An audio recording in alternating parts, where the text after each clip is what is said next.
Good morning, Tottenham fans. As the international break is on, you would think there wouldn't be a lot of Tottenham news, but two big bits of Tottenham news have come out today, so I want to share that with you. The first one is Harry Kane and his potential return to Spurs next summer, and Enic are going to inject funds into the team. I'll explain what they're going to do and how much it is in this video.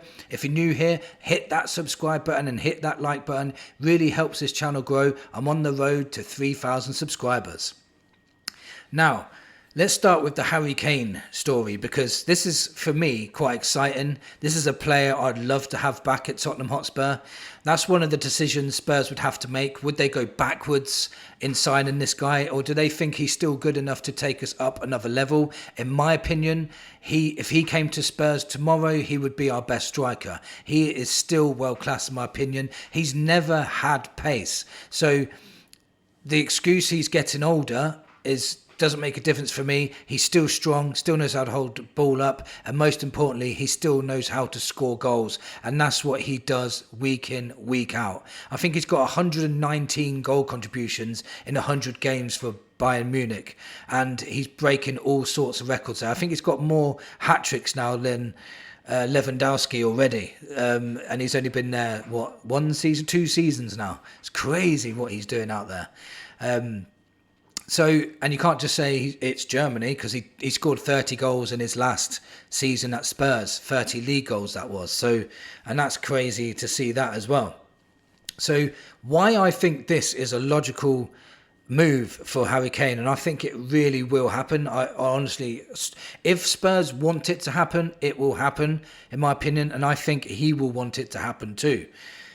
I don't know him, but I just have that feeling he's got that Premier League record on the back of his mind. Levy is gone now, and I think that's going to play a massive part. There isn't going to be these long ongoing negotiations. There isn't that, oh, we're not paying you this, we're all the fine margins in the contracts and all this sort of crap. It's going to be, do you want to come? Yeah, here's the money. Whatever Bayern's asking at the time. Like I said, he wants to win. That he wants to beat that Premier League goal scoring record. I know he does. He's only 50 odd away from it now. If he comes to Spurs and has 2 20 goal a season, 25 goal a seasons, then he can break that and beat Alan Shearer's record. After having a couple of years break as well, that would be absolutely insane. He'll be classed as well as club trained. So if we were in the Champions League or in a European competition, he'll be a club trained player for us. So that just fills another gap and another hole. So we can sign another player coming in, which would be great. The wage gap might have increased at Spurs. So even his wages might not be a problem. Remember, before he was playing for us, he was on 200k a week anyway. So if he came in on similar wages, I'm sure I'd be happy with that. We won't just be relying on Kane if he comes in, because we are starting to sign some really top quality players like Xavi Simons, Kudus. We're hoping to get someone like Savinho in the January window as well. If we got him in as well, and we had Savinho, Xavi Simons, Kudus and Kane up front, then we would cause massive problems for any team in the world, let alone just the Premier League. Kane's contract expires in 2027, only in 2 years' time. So Bayern will have to decide if they want to extend his contract or sell him in the summer. As doing none of these two things would mean in 2027 he would have to go for free, and I can't see Bayern doing that because they would need the money. Rumours are that Spurs have a buyback clause which gives them the first refusal if he comes back to the Premier League, which is good. He's 32 years old, like I said, and if we signed him next year, he'd be 33. Are Spurs going to go all out and try and sign a 33-year-old striker as good as Kane? I think they should, 100%. I would take Kane in a heartbeat next season. He hasn't regressed at all. In fact, I think he's got better. He's scoring more and more and more goals now. So it's a no-brainer for me to bring him back next year, add him to the attack we've got now, and we could be cooking. Now, talking about cooking, Enic, the Lewis family, they're all saying they're going to inject some money into this club now. And what the rumours were is they're going to inject 100 million. But they never said when, they never said which transfer window, and they never said if it's just that or that was on top of what we normally spend. So it's not very clear at the moment what they're actually talking about. And also, what is 100 million now? Because when you buy, let's say, a 60 million pound player and you pay 20 million a year for 3 seasons, that's only 20 mil. So if you bought 5 60 million pound players and paid 20 million up front for 5 of them, that's 100 mil. You're getting 5 players in, which would be absolutely outstanding. But also, if there's more, if this is for the January window, and we signed, let's say, Savinho for 70 mil and we put 30 mil up front, still got 70 mil left to buy another player. For me, I would have gone all out for Semenyo. I think Semenyo is absolutely brilliant. I watched him live, and that's the first time I've watched him live, and he was absolutely insane. He was so strong, so fast, so powerful, skillful. It was a nuisance all day for us, and he would be absolutely a brilliant signing. But I'd also be really, really happy if we signed Savinho. So if Enic are now turning the corner and they're saying that they want to back the team and they want the team to go forward, I think it was Joe Lewis's daughter that really supports Spurs and she really wants us to do well, then, you know, good times are coming for Spurs. If they're going to inject that money and then in the summer we have another summer, you just think the summer that we just had is probably the best one signings wise that we've had in a very, very long time.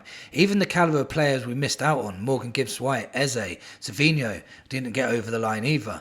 We were going for top quality players and we still ended up with 4 top quality players coming in. So for me, if we had a good January window and an even better summer window next year, then by the time next year comes around, we will have a fantastic squad going forwards. We really would.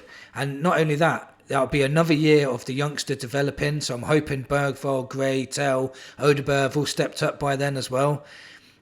It could end up being a fantastic squad. It really could. The Champions League squad or a European squad next season with Kane in it Kane would be club trained. You'd have Bergvall and Gray as the under-21s because you have to be under 21 but be at the club registered at the club for 2 years. So Bergvall and Gray would be classed as under-21s. Kane would be a club trained. So that's 3 players already in the squad that we can just put to the side and still have chance for a 25-man squad. So, and, you know, Kane would also be classed as homegrown, which is also very, very good. So things could, in the next year or so, if players like Kane come in, players like Savinho come in, things could really get going for Spurs. They could really excel. They're, like I said in my last video, they're like a sleeping giant at the moment. Because of Levy, we've got this platform of PSR that we're way ahead of, that we can compete with any team in the world if we wanted to. If we wanted to put the money up, we could put it up.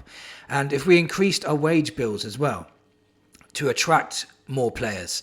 And obviously with good players coming in, more players, good players want to play with good players. So if you're all of a sudden looking at Spurs and they've got Kudos, Xavi Simons, Harry Kane, Mawani if he stays, Savinho, you know, Romero, Van de Ven's, and, you know, Bergvall's coming on and looking like a superstar. Sarr's looking really good now. Paulinho in midfield. All of a sudden you want to play for that team. So good times are coming. If Harry Kane ends up coming back to Spurs next season, I will be over the moon.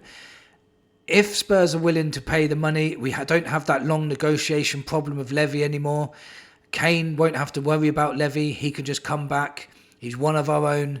It would be absolutely insane. It would be brilliant if Kane would come back. I highly rate him still. I still think he's a goal machine. I still think if he came into our side, he'd be our best striker. We'd have to offload Richarlison or Solanke or both and keep Mawani and Kane. That would be an upgrade in our forward line anyway. So it could be good times. If Kane comes back, I'd love it if Kane came back and won a trophy for Spurs. I'd love it if he came back and done that. All this time, he's been waiting to win trophies. Wins a couple of leagues with Bayern Munich, comes back to Spurs, wins a Premier League. That'd be absolutely brilliant. I know I'm dreaming, but you never know. Kane to Spurs next summer is so logical, it's unreal. I just think everything points to it happening. in my opinion. Everything points to it. So I really think it's a viable option. I really think it can work. And I think it would be a very good signing for Spurs, a very astute signing. If we want experienced leaders, there you go. Captain of England, captain of Tottenham before. You know, he wasn't captain, but, you know, he's the most experienced player we would have in the side. He's been to cup finals, World Cup finals, Euro finals, Champions League finals, winning leagues with Bayern Munich. He's got everything that we need, and I'll just be over the moon. Would Spurs do it? Let me know in the comments. Would you sign Harry Kane? Would you bring him into this Tottenham side? Let me know. Thank you for watching. Come on, you Spurs.